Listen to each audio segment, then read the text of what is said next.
बरहो बरिसावा के कानाया गनवा बीचे खाड़ भइले हो आमा काहे बैठेलु मान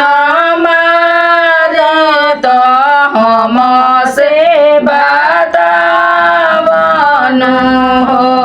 आमा काहे ना रखलु कलेउआ त हमसे बतावन हो हमसे बतावन का कहिए बेटा का कहीं हमें डरिया लागेला हो बेटा आई गइले मथुरा से चिठिया सुनी के डरवा लागेला सुनी के डरवा लागेला हो बेटा आई गइले मथुरा से चिठिया तो काना के बोलावेले कंस के बोलावेले हो हाली हाली हाली हाली गलेउआ तू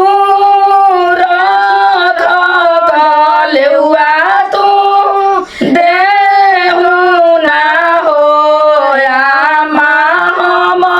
जइबो मथुरा नगरिया त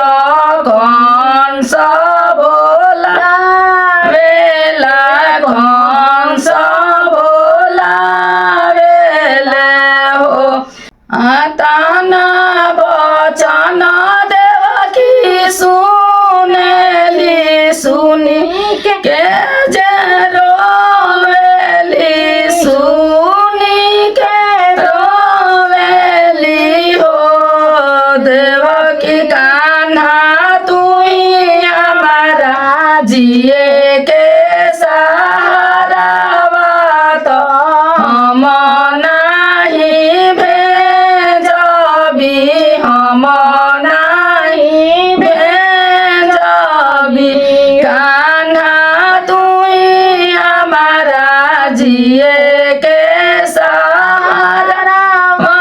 हम ही नाही भेजबी हम ही नाही भेज आताना बचन काना सुनेले मैया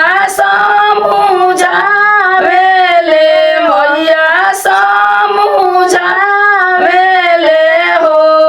आमा कंस के करबो संहार लवटी घरे आइबी लवटी घरे आइबी आमा कंस के करबो संहार त कंस मारिया आइबी तिलकवा लाई आइबी मुकुटवा पेनी के आइबी चंदनवा लाई